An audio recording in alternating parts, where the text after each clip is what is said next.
வாசித்த இந்த வேத பகுதியிலிருந்து நாம் சத்தியங்களை நாம் கேட்டிருக்கிறோம். எபேசியருக்கு எழுதின நிருபம் 5ஆம் அதிகாரம் வசனங்கள் 1 to 17 முடிய நாம் வாசிக்க கேட்டோம். நான் முன்பு சொன்னது போல முதல் 3 அதிகாரங்களும் போதனைகளும் கோட்பாடுகளும் அடங்கிய பகுதிகள். அடுத்த 3 அதிகாரங்கள் நடைமுறை சார்ந்த காரியங்கள். ஒரு விசுவாசி அல்லது கடவுளுடைய பிள்ளைகளாக இருக்கிற நாம் நம்முடைய வாழ்க்கையிலே நடந்து கொள்ள வேண்டிய காரியங்களை குறித்து இந்த 4, 5, 6 அதிகாரங்களிலே நாம் பார்க்கிறோம். சகலமானோருக்கும் இந்த அறிவுரைகள் பொருந்துவதாக இருப்பதை நாம் கற்றுக்கொள்ள முடியும். இந்த வேத பகுதியில 3 மிக முக்கியமான காரியங்களை நாம் பார்க்க இருக்கிறோம். அப்போஸ்தலனாகிய பவுல் எபேசு பட்டணத்தில் இருக்கிற சபையாருக்கு இந்த பகுதியின் மூலமாக 3 முக்கிய கருப்பொருளை காரியங்களை உணர்த்துவதை நாம் பார்க்கிறோம்.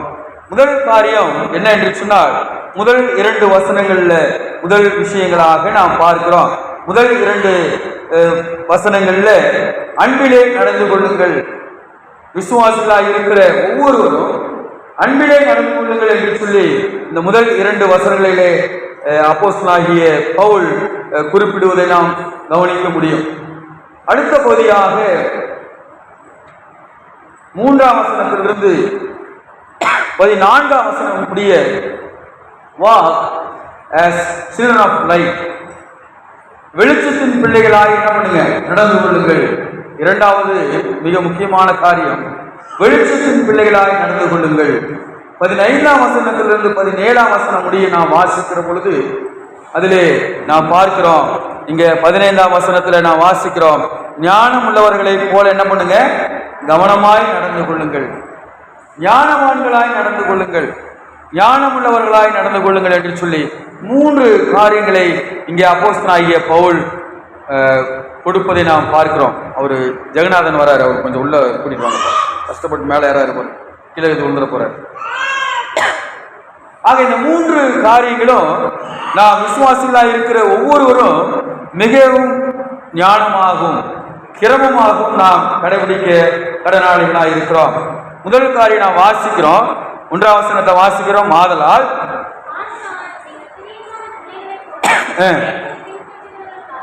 தேவனை பின்பற்றுகிறவர்களாகி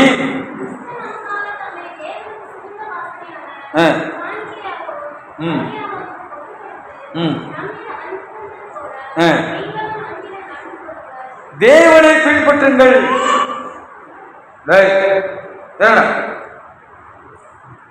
தேவனை பின்பற்றுகிறவர்களாகி நீங்கள் என்ன பண்ணுங்க, அன்பிலே நடந்து கொள்ளுங்கள். இங்க அப்போஸ்தலனாகிய பவுல் சொல்றார், வெறுமனே அன்பிலே நடந்து கொள்ளுங்கள் அப்படின்னு சொல்லி என்ன பண்ணீங்க சொல்லல, இன்னும் ஒரு சில காரியங்களை சேர்த்து சொல்றாரு. என்ன சொல்றாரு, தேவனை பின்பற்றுகிறவர்களாகி. நம்ம யாரை பின்பற்றணுமா? we should be a followers of God, கடவுளை பின்பற்றுகிறவர்களாக, தேவனை பின்பற்றுகிறவர்களாக, தேவனுடைய அடிச்சுவடுகளை நடக்கிறவர்களாக நாம் என்ன பண்ணுங்க இருக்க வேண்டும். அது எப்படின்னு சொல்லி சொல்றாரு பாருங்க, கிறிஸ்து நமக்காக தம்மை தேவனுக்கு சுகந்த வாசனையான காணிக்கையாகவும் பலியாகவும் ஒப்பு கொடுத்து நம்மில் அன்பு கூர்ந்தது போல நீங்களும் அன்பிலே என்ன பண்ணுங்க, நடந்து கொள்ளுங்கள். ஏன் அன்பிலே நடந்து கொள்ளுங்கள்? இந்த வசனம் வாசிக்கிறோம். நம்ம 1 யோவான் 4ஆம் அதிகாரம் 8ஆம் வசனத்துல வாசிக்கிறோம், வாசிக்கலாம். அன்பில்லாதவன் தேவனை அறியான்.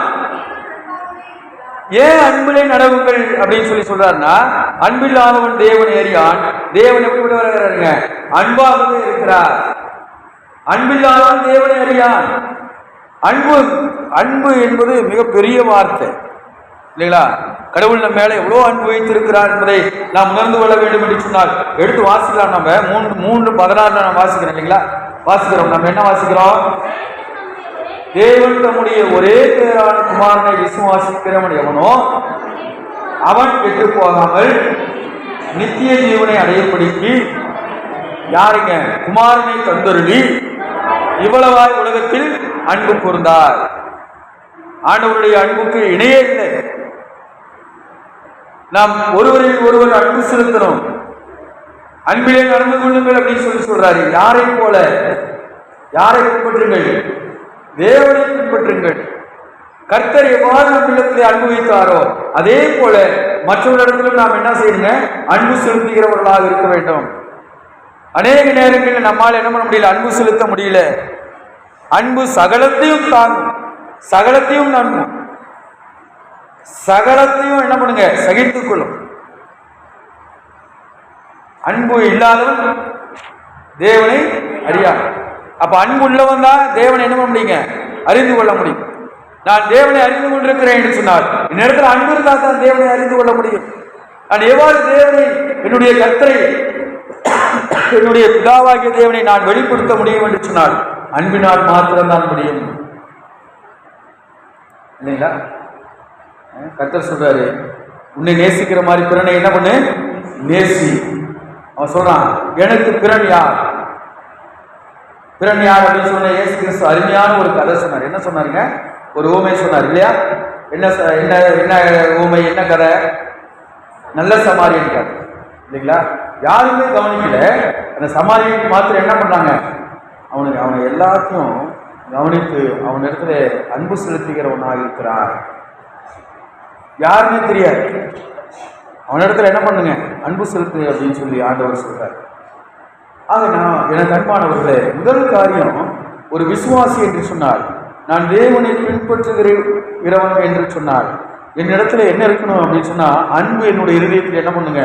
இருக்க வேண்டும். ரோமர் 5:5 வாசிக்கலாம்.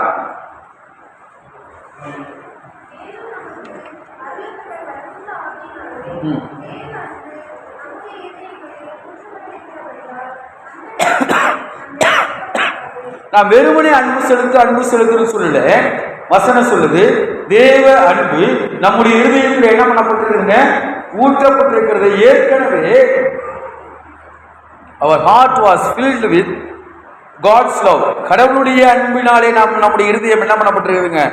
நிரம்பி இருக்கிறது. ஓவர்வெல்மிங் அப்படின்னு சொல்லி ஒரு வார்த்தை இருக்கு. அப்படின்னு என்ன இருக்கு? நிரம்பி வழிகிறது.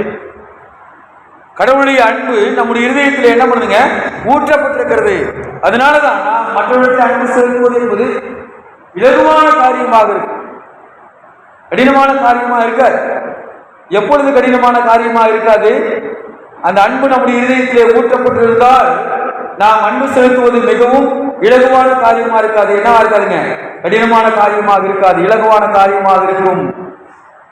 ஆனால் நாம் என்ன செய்யறோம் அப்படின்னா, அன்பு செலுத்த திராணியற்றவர்களாக அநேக நேரங்களில் நாம் என்ன பண்ணிடுறோம்? மாறிவிடுகிறோம். என்று சொன்னால் மெய்யாகவே தேவனுடைய அன்பு நம்முடைய இருதயத்திலே ஊற்றப்பட்டிருக்கிறதா அப்படின்னு சொல்லி நாம் சற்றே சிந்திக்க கடனாளிகளாக இருக்கிறோம். அதே போல இன்னொரு வசனம் வாசிக்கலாம். ரோமர் 13:8 வாசிக்கிறோம். வாசிங்க.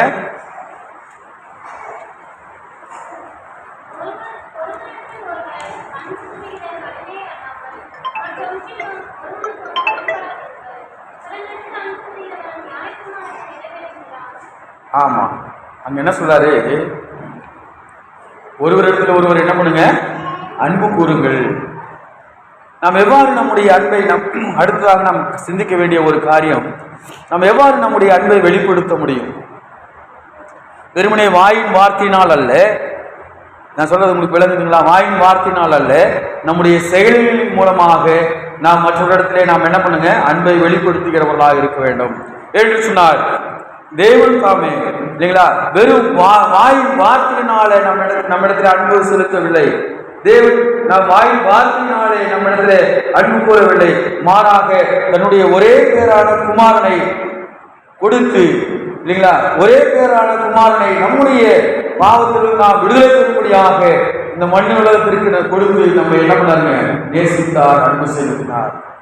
அதே போலத்தான் எனக்கு அன்பானவர்களே, நாம் ஒவ்வொருவரையும் அன்பு செலுத்துகிறவர்களாக இருக்க வேண்டும், நேசிக்கிறவர்களாக இருக்க வேண்டும். நமக்கு பிரச்சனை என்ன அப்படின்னு சொன்னா, தூரமா இருக்கிறவங்களை நம்ம நேசிக்கிறதுக்கு ஆயத்தமா இருக்கிறோம், இல்லைங்களா? எப்பாவது பார்க்கிறவங்களை நம்ம நேசிக்கிறதுக்கு ஆயத்தமா இருக்கிறோம். ஆனால் மெய்யாகவே நமக்கு அருகாமையில் இருக்கிற நபர்களை நமக்கு ரொம்ப நெருக்கமா இருக்கிற நபர்களை, ஒரு கணவன் மனைவியோ அல்லது மனைவி கணவனையோ அல்லது பிள்ளைகள் பெற்றோரையோ பெற்றோர் பிள்ளைகளையோ மாமனார் மாமியாரையோ இல்லைங்களா, அதுல நேசிக்கிறதுல என்னவா இருக்குது, சிக்கல் பிரச்சனை இருக்கு. இங்க எங்கேயுமே வேற என்ன சொல்லல, இவங்கள நேசிக்க வேண்டாம், இவங்களை மட்டும் நேசிங்க அப்படின்னு சொல்லி என்ன பண்ணல சொல்லல. இறக்குறதுல கடினமான விஷயம் என்ன அப்படின்னா, அருகாமையில் இருக்கிற 24 மணி நேரம் யாரு கூட இருக்கிறோமோ அவங்கள நேசிக்கிறதா ரொம்ப கடினமான காரியம். அதற்கு நம்மை நாம் பக்குவப்படுத்திக் கொள்ள வேண்டும். அதற்கு தான் வசனம் சொல்லுது இல்லைங்களா, உங்களுடைய இருதயத்திலே, நம்முடைய இருதயத்திலே தேவ அன்பு என்ன பண்ணப்பட்டிருக்குது, ஊற்றப்பட்டிருக்கிறது. அப்ப அன்பு நம்முடைய இருதயத்திலே ஊற்றப்பட்டிருக்கிறது என்று சொன்னால் வெளியில என்னதான் வரணும்,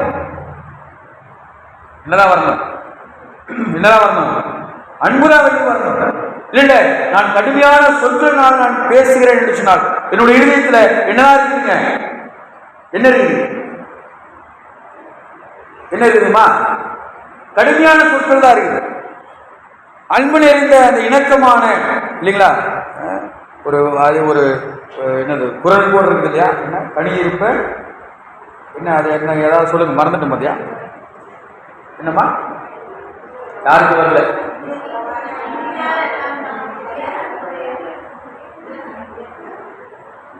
ஏதோ ஒரு குரல் சொல்லணும்னு சொல்லிட்டேன்.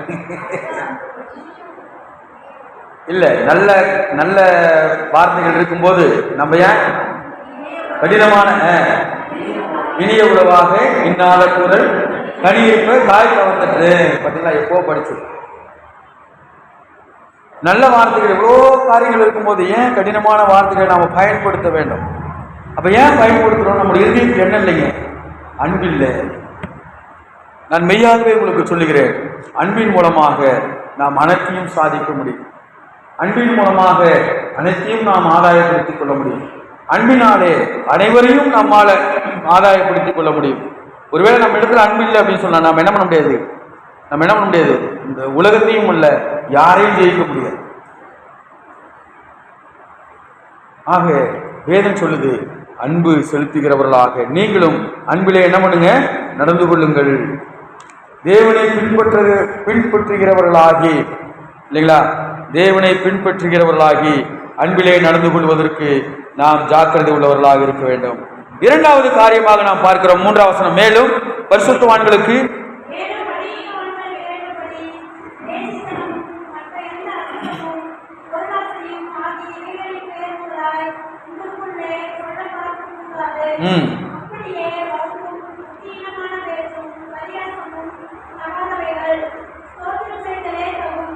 ஸ்தோத்திரம் செலுத்துதே, கர்த்தருக்கு ஸ்தோத்திரம் செலுத்துதே தகும். இதெல்லாம் தகாதவைகள், வம்புல என்னங்க, இதெல்லாம் அவிசுவாசிகளுக்கான குணநலன், விசுவாசிக்கான குணநலன் இல்லை. வசனம் சொல்லுது இல்லைங்களா, நீங்கள் எப்படி நடந்து கொள்ளுங்கள் அப்படின்னு சொல்லி சொல்றாரு. நீங்கள் எப்படி நடந்து கொள்ளுங்கள், வெளிச்சத்தின் பிள்ளைகளாக என்ன பண்ணுங்க, நடந்து கொள்ளுங்கள். கீழே வசனம் வாசிக்கலாம், நம்ம ரொம்ப அருமையா இருக்கு இல்லைங்களா. அதான் 8ஆம் வசனம் வாசிங்க. முற்காலத்தில் நீங்கள் அந்தகாரமாக இருந்தீர்கள், இப்பொழுதோ கர்த்தருக்குள் வெளிச்சமாக இருக்கிறீர்கள். வெளிச்சத்தின் பிள்ளைகளாய் என்ன பண்ணுங்க, நடந்து கொள்ளுங்கள். அப்ப வெளிச்சத்தின் பிள்ளைகள், இருளின் பிள்ளைகள் அப்படின்னு சொல்லி 2 வகையான பிள்ளைகள் இருக்கிறாங்க. வெளிச்சத்தின் பிள்ளைகள், இருளின் பிள்ளைகள். இருளின் பிள்ளைகளாய் நடந்து கொள்ளாதீர்கள். நாம் முற்காலத்திலே நாம் அப்படி இருந்தோம், நாம் கடவுளுக்கு விரோதமான காரியங்களை செய்தோம். அதாவது வசனங்கள் வாசிக்கிறோமா, வேசித்தனமும் மற்ற எந்த அசுத்தமும் பொருளாசையும் உடையவர்களாய் நாம் என்ன பண்ணிருக்கலாம், இருந்திருக்கலாம். வம்பும் புத்தியீனமான பேச்சும் பரியாசமும் தகாதவைகளை நாம் என்ன பண்றோங்க, செய்கிறவர்களாக இருக்கிறோம், இருந்தோம். விபச்சாரக்காரனாவது அசுத்த வாசிங்க,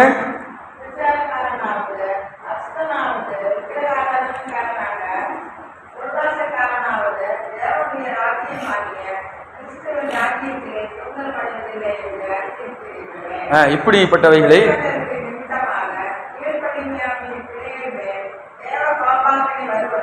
தேவ கோபம், இப்படிப்பட்ட கீழ்ப்படியாமையின் பிள்ளைகள் மேல் என்ன வருங்க, தேவ கோபாக்கனை வருவதால் ஒருவனும் உங்களை வீண் வார்த்தைகளினாலே மோசம் போகாதபடிக்கு எச்சரிக்கையா இருங்கள். அவர்களுக்கு என்னவா இருக்காதீங்க, பங்காளிகளாயிராதேயுங்கள். இல்லைங்களா? இப்ப நாம் ஏற்கனவே நான் போன வாரம் கூட உங்களுக்கு சொன்னேன், நாம் பழைய மனுஷனை களைந்து புதிய மனுஷனை தரித்தவர்களாக நாம் இருக்க வேண்டும். நம்முடைய வாழ்க்கையிலே கட்டாயமாக மாற்றங்கள் இருக்க வேண்டும். கிறிஸ்துவை அறிவதற்கு முன்பாக, அல்லது நான் இயேசு கிறிஸ்துவை நான் சொந்த ரட்சகராக ஏற்றுக்கொள்வதற்கு முன்பாக, அல்லது இயேசு கிறிஸ்து அல்லது ஆவியானவர் என்னுடைய இருதயத்திலே பிறப்பதற்கு முன்பாக நான் இருந்த நிலைக்கும் இப்பொழுது நான் இருக்கிற நிலைக்கும் கட்டாயமாக என்ன இருக்குங்க? வித்தியாசம் இருக்க வேண்டும். வித்தியாசம் மாத்திரம் இல்லை, ஆவிக்குரிய முதிர்ச்சி என்று சொல்லப்படுகிற அந்த முதிர்ச்சி என்ன பண்ணுங்க? ஏற்பட வேண்டும். நான் விசுவாசத்துக்குள்ளே கடந்து வருகிற பொழுது இருந்த நிலைக்கும் இப்பொழுது நான் ஏறக்குறைய 20 வருஷம் ஆயிடுச்சு சார், 10 வருஷம் ஆயிடுச்சுங்க நான் கிறிஸ்துவுக்குள்ள வந்து. நான் கிறிஸ்துவுக்குள்ள வந்து 40 வருஷம் ஆயிடுச்சு அப்படின்னு சொன்னா, அந்த 40 வருஷத்துக்கான முதிர்ச்சியை கட்டாயமாக என்ன பண்ணுங்க? இருக்க வேண்டும். அந்த வளர்ச்சி இருக்க வேண்டும், ஆவிக்குரிய வளர்ச்சி. இங்க பிரச்சனை என்ன அப்படின்னா, 2 வகையான காரியத்தை நான் உங்களுக்கு நான் தெரிவிக்க விரும்புகிறேன். இப்போ முதல்ல மாற்று, முதல்ல புதிய மனுஷனாக என்ன பண்ணுதுங்க? மாறுவது அல்லது புதிய மனுஷனாக பிறப்பது முதல் காரியம். இரண்டாவது காரியம், புதிய மனுஷனாக பிறப்பது மாத்திரமில்லை, அந்த புதிய மனுஷனிலே வளருவது. அநேக நேரங்களில் நாம் கிறிஸ்துவர்களாக இருக்கிறோம், மனமாற்றத்திற்குள்ளாக நாம் வருகிறோம். ஆனால் அந்த மனமாற்றத்தினுடைய அடுத்த பரிணாமத்திற்கு நாம் என்ன பண்றதில்லை? நம்மை ஆட்படுத்துவதில்லை. எதிலே? ஆவிக்குரிய வளர்ச்சியிலே. நான் பலசலா விட்டு வந்துட்டேன் சார், நான் இனிமேல் என்ன பண்றதில்லை, என்னுடைய பழைய விக்கிரகங்களுக்கு நான் என்ன பண்றதில்லை, போறதில்லை. ரொம்ப சந்தோஷம். நான் இயேசு கிறிஸ்துவை முழுமையாக ஏற்றுக்கொண்டேன். இயேசு கிறிஸ்துவை முழுமையாக சொந்த ரட்சகராக நான் ஏற்றுக்கொண்டிருக்கிறேன். ரொம்ப சந்தோஷம். ஆனா அப்படியே இருந்த மாதிரி தான் இருக்கிறேன், எந்த வளர்ச்சியும் இல்லை அப்படின்னு சொன்னா எப்படி? நான் மீண்டுமாக என்னுடைய பழைய வாழ்க்கையை வாழ்ந்து கொண்டிருக்கிறேன். நான் கெட்ட வார்த்தை பேசுறவனா இருக்கிறேன், அப்படியே தான் இருக்கிறேன். விபச்சாரக்காரனாகவே இருக்கிறேன், சோம்பேறியாகவே இருக்கிறேன், அன்பு செலுத்தாதவனாக, கடிந்து பேசுகிறவனாக, கசப்பான வார்த்தைகளினாலே மற்றவர்களை திட்டுகிற நபராக இருக்கிறேன் என்று சொன்னார். இயேசு கிறிஸ்துவை ஏற்றுக்கொண்டு என்ன இல்லைங்க? பிரயோஜனம் இல்லை. நான் சொல்றதுக்கு விளங்குதுங்களா? 2 காரியம் ரொம்ப முக்கியம். ஒண்ணு, முதல்ல இயேசு கிறிஸ்துவை ஏற்றுக்கொண்டு சொந்த ரட்சகராக ஏற்றுக்கொண்டிருக்கிறேன். ஆனால் அதிலே வளர்ச்சி இல்லை அப்படின்னு சொன்னா என்ன இல்லைங்க? பிரயோஜனம் இல்லை. நம்ம படத்துல எல்லாம் பார்க்கறது இல்லையா? வளர்ச்சி இல்லாத குழந்தைகளை போலதான். எனக்கு தெரிந்த என்னுடைய நண்பர், அந்த அவருடைய மகளுக்கு வளர்ச்சி ரொம்ப வேதனையா சொல்லுவாங்க. வளர்ச்சிலாம் தெரியுதுங்களா? இந்த சைஸ் தான் இருக்கு. 12 வயசு ஆயிடுச்சு. எத்தனை வயசு ஆயிடுச்சு? 12 வயசு ஆயிடுச்சு. 12 வயசு ஆகியும் நம்ம இவர்கள் யாரு, சுஜித் மாதிரியே இருந்தா எப்படி இருக்கு நமக்கு? சுஜித் பார்க்க நமக்கு சந்தோஷமா இருக்கு. சின்ன பையனா அவன் பண்ற குறும்புகள் நடக்கிறது எல்லாமே நம்ம சந்தோஷமா இருக்கு. இப்படியே என்ன 10 வருஷம் தானே எப்படி இருக்கு நமக்கு? வேதனையாயிருக்கு. அதே போல தாங்க பிறந்துட்டேன், கர்த்தருக்குள் பிறந்திருக்கோம், கிறிஸ்துவனாக மாறிவிட்டோம். ஆனா வளர்ச்சி இல்லை அப்படின்னு சொன்னா என்ன இல்லை? பிரயோஜனம் இல்லை. அது யாருக்கு வேதனையை உண்டு பண்ணும்?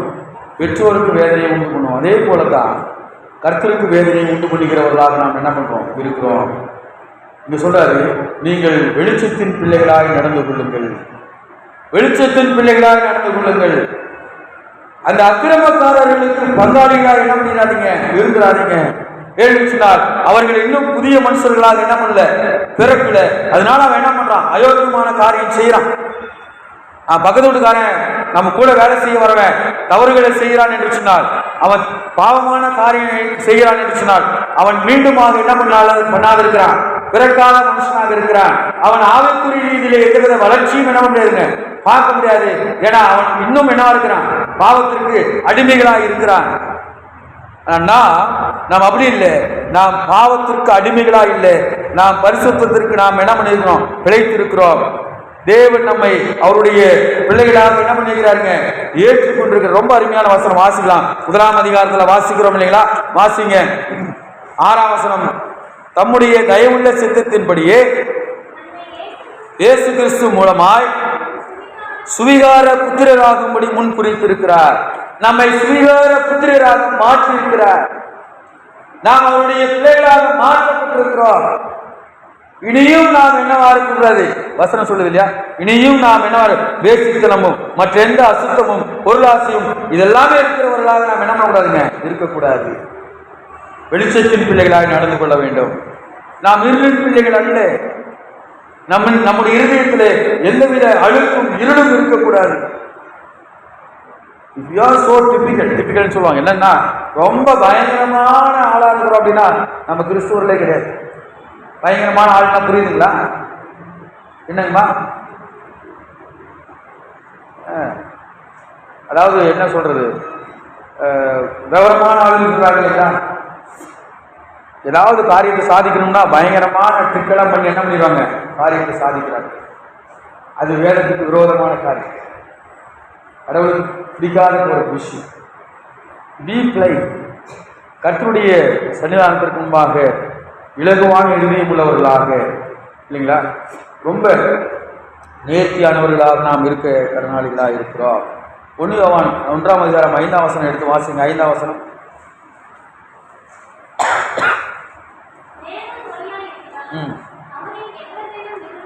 தேவன் ஒளியாயிருக்கிறார், அவரில் எவ்வளவு வேண்டும் என்னில்ல இருள் இல்லை. அதே போலதான் நாமும் வெளிச்சத்தின் பிள்ளைகளாய் ஒளியின் பிள்ளைகளாய் நாம் இருக்கிறோம். அவ்வாறு நாம் நடந்து கொள்வதற்கு நம்மை கர்த்தர் என்ன பண்றாருங்க? அழைத்திருக்கிறார் இல்லைங்களா? எடுத்து வாசிக்கலாம். மத்தேயு 5:16. வெளிச்சம் எதை உண்டாக்குகிறது என்று சொன்னால் நன்மையான காரியங்களை உண்டாக்குவதை நாம் பார்க்கிறோம். மத்தேயு 5:16. நற்கிரிகளை கண்டு பரலோகத்தில் இருக்கிற உங்கள் பிதாவை மகிமைப்படுத்தும்படி உங்கள் வெளிச்சம் அவர்கள் முன்பாக என்ன பண்ணப்பட வேண்டும்? பிரகாசிக்க கடவுது இல்லைங்களா? நாம் வெளிச்சத்தின் பிள்ளைகளாக இருக்கிறோம் என்று சொன்னால் மற்றவர்களுக்கு அந்த வெளிச்சம் பிரயோஜனம் உள்ளதாக இருக்க வேண்டும். பிரகாசிக்கக்கூடிய வெளிச்சமாக என்ன பண்ணுங்க? இருக்க வேண்டும். கிழக்கிற வசனம் 9ஆம் வசனம் 8-9 வாசிக்கலாம். முற்காலத்தில் நீங்கள் அந்தகாரப்ப இல்லைம்மா, எபேசியர் 5:8. ம் ம் ம் ம்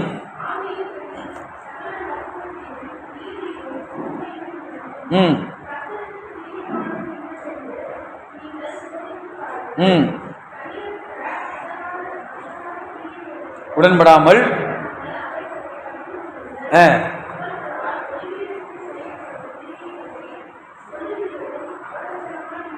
ம்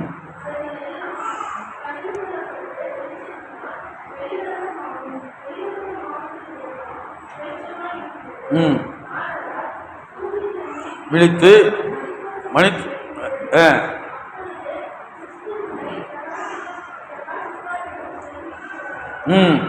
ரெண்டு காரியங்களை சொல்றாரு. கனியற்றவர்களாய் நடந்து கொள்ளாமல் கர்த்தருக்கு பிரியமானது என்னதென்று அறிந்து அந்த காரியங்களை செய்வதற்கு மிகவும் ஜாக்கிரதை உள்ளவர்களாய் என்ன பண்ணுங்க? இருங்கள். யோவான் 3ஆம் அதிகாரம் 20-21 வாசிக்கலாம்.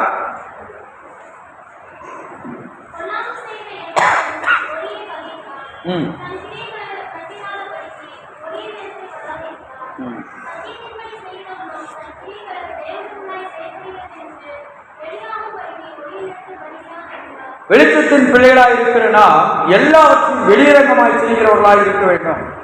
மறைமுகமாக அல்ல, மற்றவர்களுக்கு தெரியாம தந்திரமான காரியங்களால் அல்ல, வெளிச்சத்தின் பிள்ளைகளாய் வெளியரங்கமான காரியங்களை செய்கிறவர்களாய் நாம் இருக்க வேண்டும். யோவான் 12ஆம் அதிகாரம் 46ஆம் வசனத்தை எடுத்து வாசிக்கிறோம்.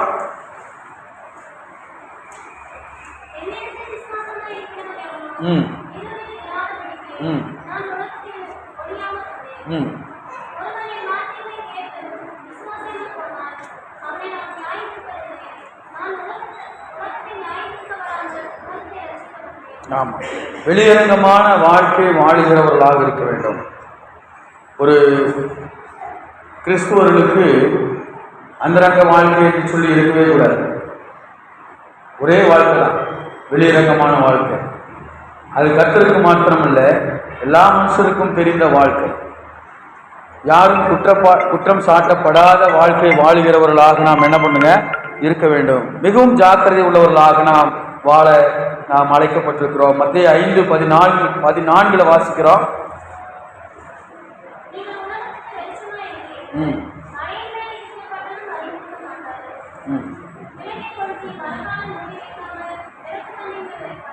வசனம் சொல்லுது, நீங்கள் உலகத்திற்கு என்னவா இருக்கிறீங்க? வெளிச்சமாக இருக்கிறீர்கள்.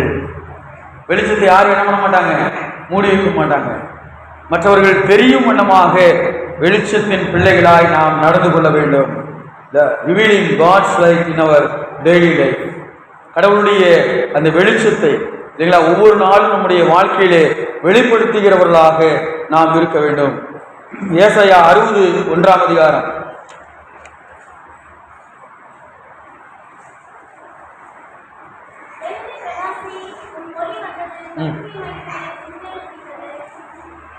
கர்த்தருடைய மகிமை நம்ம மேல என்ன பண்ணிருக்குங்க இருப்பதை நாம் பார்க்கிறோம். ஆக எனக்கு அன்பானவர்களே, ரோமர் 13:11 வாசிங்க.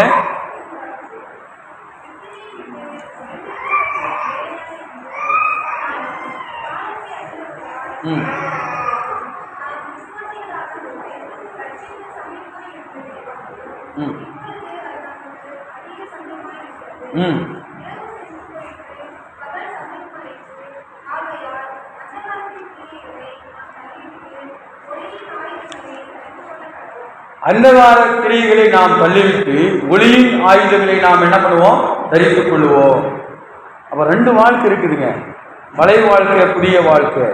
அதே போல இருளான வாழ்க்கை, வெளிச்சமான வாழ்க்கை. இருளான வாழ்க்கை என்பது மற்றவர்களை நாம் ஏமாற்றி மற்றவர்களுக்கு தெரியாத ஒரு வாழ்க்கை வாழ்றது. நான் உதாரணத்துக்கு நான் உங்களுக்கு சொல்றேன், சரிங்களா? எனக்கு தெரிந்த ஒரு நல்ல நண்பர், நீங்க பொதுவான இடங்கள்ல பார்த்தீங்க, பொது இடங்கள்ல பார்த்தீங்க அப்படின்னு சொன்னா ரொம்ப சிறந்த நபராக ஒரு நண்பராக இருப்பார். நல்ல நண்பர், நல்ல மனுஷன். நான் திடீர்னு ஒரு நாள் பஸ்ல போயிட்டு இருக்கிறேன், சென்னைக்கு போயிட்டு இருக்கும்போது அவர் சென்னையில் ரிட்டர்ன் வரார். உளுந்தூர்பேட்டையில பஸ் என்ன பண்ணுவாங்க, நிறுத்துவாங்க.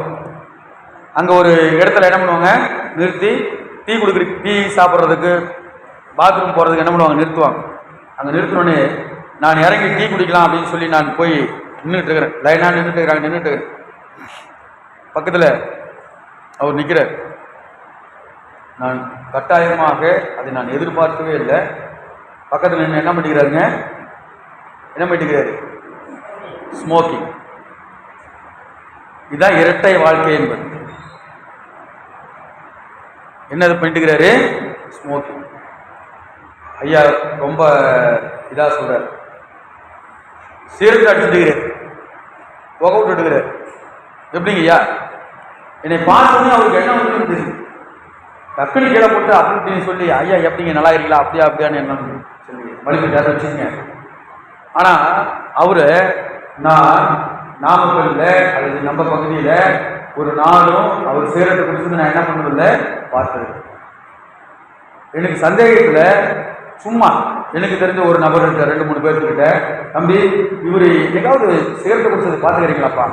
ஐயோ அவரு அப்படியா? ஆனா நீங்க வேற, அவரு அந்த மாதிரி ஆளே கிடையாது. அப்ப ரட்ட வாழ்க்கை வாழ்ந்து கொண்டிருக்கிறார்.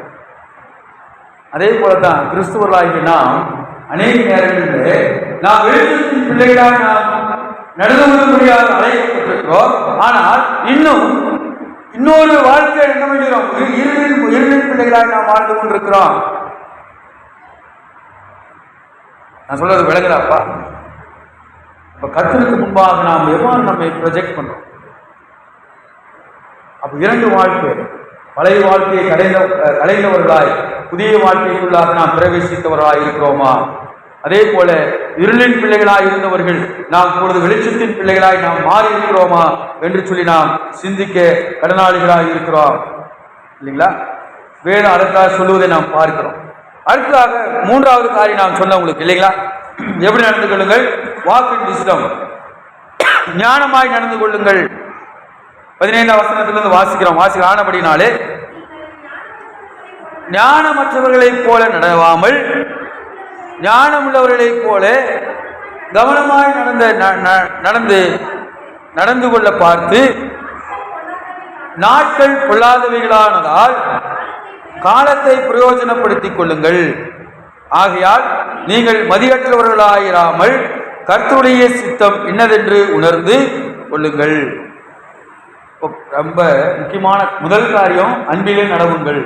இரண்டாவது, வெளிச்சத்தின் பிள்ளைகளாக என்ன பண்ணுங்க, நடந்து கொள்ளுங்கள். இருளின் பிள்ளைகளாக அல்ல.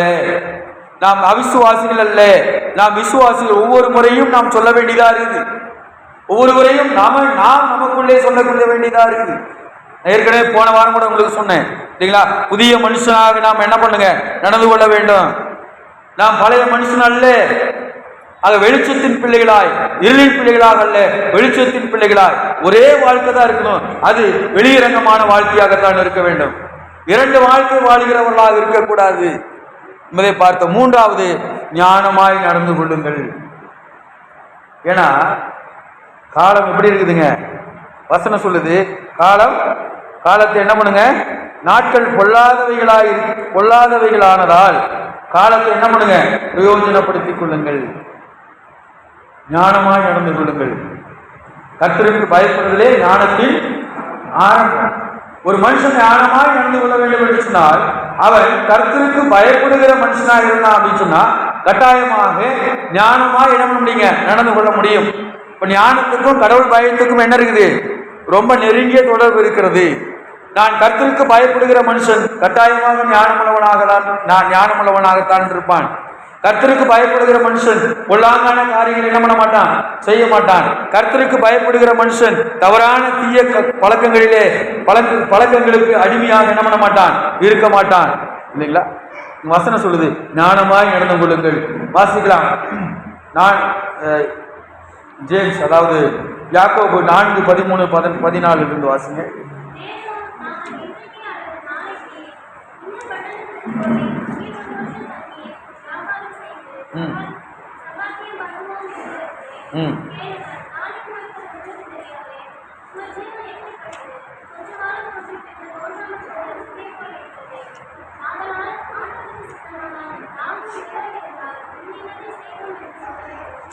ஏன் ஞானமாய் நடந்து கொள்ளுங்கள்? நாட்கள் மிகவும் குறைவான நாட்கள் தான் இருக்கு. நம்ம நினைச்சிட்டு இருக்கிறோம் ரொம்ப நாள் நம்ம அப்படியே இருப்போம். ஒண்ணு கிடையாதுங்க. மனுஷனுடைய நாட்கள் எப்படி எதுக்கு ஒப்பா இருக்குதா, புல்லுக்கு ஒப்பா இருக்கு. இன்னைக்கு முளைத்து காய்ந்து போகிற புல்லுக்கும் பூவுக்கும் ஒப்பா இருக்கிறார் மனுஷனுடைய வாழ்க்கை. நம்முடைய வாழ்க்கையை எதுல பெற்றிருக்கிறோம் அப்படின்னு சொல்லி வேதம் சொல்லுது, மண் பாடங்களிலே என்ன பெற்றிருக்கிறோம். எப்ப வேணா கீழே விழுந்து என்ன பண்ணிருங்க, உடைஞ்சு போயிருக்கு. நாட்கள் பொல்லாதவைகளா இருக்கிறது. மிக குறுகிய நாட்களே நாம் வாழ்ந்து கொண்டிருக்கிறோம். நாம் நாட்களை பிரயோஜனப்படுத்திக் கொள்ள ஜாக்கிரதை உள்ளவர்களாக இருக்க வேண்டும். இல்லைங்களா? மிகவும் மிக நாம் ஜாக்கிரதை உள்ளவர்களாக, ஞானமாய் நடந்து கொள்வதற்கு ஜாக்கிரதை உள்ளவர்களாய் இருக்க வேண்டும். மற்ற மதியற்றவர்களை போல அல்லாமல், இல்லைங்களா, கர்த்தருடைய சித்தம் என்னதென்று உணர்ந்து கர்த்தருடைய சித்தத்திற்கு நம்மை ஒப்பு கொடுத்து நம்மை கையளித்து நடக்கிறவர்களாக இருக்க வேண்டும். மதி உள்ளவர்கள் அல்லது அறிவுள்ளவர்கள், அறிவற்றவர்கள் என்று சொன்னால் யார் அறிவுள்ளவர்கள், அறிவற்றவர்கள்? புத்திமான், புத்தி இல்லாதவன். புத்தியுடையவன் எங்க கொண்டு போய் அந்த தன்னுடைய வீட்டை கட்டுறான், கண்மலையை கட்டினான். புத்தி இல்லாதவன் மணல்ல கட்டான். இல்லைங்களா? அப்ப நம்முடைய வீடு நம்ம எங்க கட்டிருக்கிறோம்? மதியினரை போல நாம் நடந்து கொள்ளக்கூடாது. புத்தி உள்ளவர்கள் கர்த்தருடைய சித்தம் என்னதென்று உணர்ந்து அதை தன்னுடைய வாழ்க்கையிலே கடைபிடிக்கிறவர்களாக இருக்கிறார்கள். கர்த்தருடைய சித்தம் என்ன என்று சொல்லி நாம் கட்டாயமாக நாம் அறிந்து கொள்ள வேண்டும். கர்த்தர் நம்ம இடத்துல என்ன எதிர்பார்க்கிறார், ஆண்டவரின் இடத்துல என்ன எதிர்பார்க்கிறார்? வசனம் சொல்றத நான் வாசிக்கிறேன். ஆகையால் நீங்கள் மதியற்றவர்களாய் இராமல் கர்த்தருடைய சித்தம் என்னதென்று உணர்ந்து கொள்ளுங்கள். மதியற்றவர்கள் தான் என்ன பண்றதில்லை, கர்த்தருடைய சித்தம் என்னன்னு என்ன பண்றதில்லை, உணர்றதில்லை. ஆனால் நாம் மதி உள்ளவர்கள் அல்லது புத்தியுள்ளவர்களாய் இருக்கிறோம் என்று சொன்னால் கர்த்தருடைய சித்தம் என்னதென்று உணர்ந்து அதை நம்முடைய வாழ்க்கையை நடைமுறைப்படுத்துகிறவர்களாக நாம் என்ன பண்ணுங்க இருக்க வேண்டும். கர்த்தருடைய சித்தம் என்ன அல்லது கர்த்தருடைய விருப்பம் என்ன, ஆண்டவர் நம்மிடத்துல என்ன எதிர்பார்க்கிறார். ஒருத்தரை பிரியப்படுத்தணும் அப்படின்னு சொன்னா அவர் என்ன விரும்புறாங்க, அவங்களுக்கு என்ன பிடிக்கும்னு சொல்லி நினைச்சு தெரிஞ்சாதான் நம்ம அவர்களை என்ன பண்ண முடியும், பிரியப்படுத்த முடியும். இல்லைங்களாங்க ஐயா? வெள்ளைக்காரங்க வராங்க, வந்தோடனே அவங்களை பிரியப்படுத்துறா அப்படின்னு சொன்னா நம்ம என்ன செய்யணும் இல்லைங்கய்யா? கௌரவப்படுத்துறோம், அவங்களுக்கு பிடிச்சது செய்யறோம் இல்லைங்களா? சரி, நம்ம காரசாரமா மிளகுத்தூளும் மல்லித்தூள் அப்புறம் என்னது மிளகாத்தூள் எல்லாம் போட்டு நல்லா சூப்பரா நல்ல காரமா ஒரு குழம்பு வச்சு கொடுக்கலாம் அப்படின்னு சொல்லி நம்ம பிடிக்குது, அவங்க சாப்பிடுவாங்களா? அவங்களுடைய சித்தம் அவங்களுக்கு என்ன பிடிக்குன்னு சொல்லி தெரிஞ்சாதான் அவங்களை என்ன பண்ண முடியும், நம்ம பிரியப்படுத்த முடியும். எதுவுமே போடாத வெறுப்பு மட்டும் போட்டு என்ன பண்ணுங்க என்னங்கய்யா, வேக வச்சு கொடுத்தா ரொம்ப சந்தோஷமா சாப்பிடுவாங்க. பிரச்சனை என்ன அப்படின்னா அவருக்கு எது பிடிக்கணும்னு சொல்லி தெரிஞ்சுக்கிட்டு தான் நம்ம என்ன பண்ணணும் செய்யணும். இப்போ நிறைய பேருக்கு இருக்கிற பிரச்சனை என்ன அப்படின்னு சொன்னா ஆண்டவருடைய சித்தம் என்ன அப்படின்னு சொல்லி நாம் என்ன பண்றது இல்லை, அறிந்து கொள்வதற்கு ஆயத்தமாகவில்லை. எனக்கு எது பிடிக்குமோ அதை ஆண்டவர் நான் என்ன பண்ணுவேன் செய்யும். கெட்ட வார்த்தை போன வாரம் பார்த்து கெட்ட வார்த்தை பேசாத, கர்த்தருக்கு விரோதமான காரியம் அதெல்லாம் முடியாதுங்க, என்னால பேசாம இருக்க முடியாது, நான் வேணா ஆண்டவர் என்ன பண்றேன் நிறைய காணி கொடுத்துறேன். விபச்சாரம் செய்யாதிருப்பாயாக, கர்த்தருக்கு அருவருப்பான காரியம் செய்யாது அப்படின்னு சொல்லி சொன்னா அதையனால செய்ய முடியாது, செய்யாமல் இருக்க முடியாது, நான் அதுக்கான காணிக்கை என்ன பண்ற ஆண்டவருக்கு கொடுத்துறேன். நிறைய நேரங்களில் கர்த்தருடைய சித்தத்தை நாம் உணராதவர்களாக இருக்கிறோம். கர்த்தர் ரெண்டு விஷயத்தை நம்ம இடத்துல இருந்து எதிர்பார்க்கிறார், அது கற்பனையாக கட்டளையாக நாம் கொடுத்திருக்கிறார். முதல்ல உன்னை நேசிப்பது போல பிறனை நேசி, இரண்டாவது முழு பலத்தோடும் முழு ஆத்மாவோடும் உன்னிடத்துல அன்பு கூறுவது போல தேவனிடத்துல என்ன பண்ணுங்க அன்பு கூறுவது.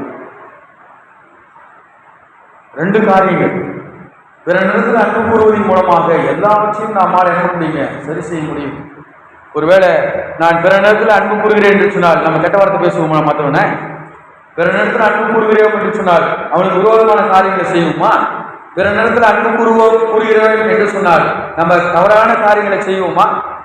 என்னுடைய மனைவி நேரத்தில் நான் அன்பு கூறுகிறேன் என்று சொன்னால் விபச்சாரம் செய்வோமா? என்னுடைய பிள்ளைகளிடத்தில் அன்பு கூறுகிறேன் என்று சொன்னால் நான் இவங்களை கடினமான வார்த்தைகளாக பேசுவேன், நான் அடிக்கிறவனாக இருப்பேனா? அப்ப அன்பு எல்லாத்தையும் உள்ளடக்கியதாக இருக்கிறது. இரண்டாவது காரியம், மற்றவனிடத்துல மாத்திரமில்லை, தேவனிடத்துல முழு இறுதியத்தோடும் முழு பலத்தோடும் முழு ஆத்மாவோடும் என்ன பண்ணுங்க அன்பு கூற வேண்டும். இரண்டு காரியங்களை கர்த்தர் நம்ம இடத்துல என்ன பண்றாருங்க எதிர்பார்க்கிறார். இதுல சகலமும் அடங்கி இருக்கிறது. ஆக நாம் பழைய வாழ்க்கையை கலைந்து போட்டு இல்லைங்களா, இதுல இருளான வாழ்க்கையை நாம் கலைந்து போட்டு இரட்டையான வாழ்க்கையை நாம் கலைந்து போட்டு நாம் ஒரே வாழ்க்கை வெளிச்சத்தின் பிள்ளைகளாய் புதிய மனுஷர்களாய் நாம் வாழ்வதற்காக நாம் அழைக்கப்பட்டிருக்கிறோம். அப்படி நாம் வாழும் பொழுது நாம் கர்த்தருக்கு சாட்சிகளாய் நாம் என்ன பண்ணுவோம், கட்டாயமாக இருப்போம். நம்முடைய சபையில இல்லைங்களா வெளியில் இருக்கிற மனுஷர்கள்லாம் சொல்றாங்க இல்லைங்களா, அவிசுவாசிகள் கூட சொல்றான், எப்பா கிறிஸ்துவர்களா இப்படிதான் இருப்பீங்க, ஆனா மெய்யாகவே நாம் அப்படி இருக்கிறோமா அப்படின்னு சொல்லி நாம் சற்றே சிந்திப்போம். கர்த்தர் தாமே உங்களையும் என்னையும் ஆசீர்வதிப்பாராக.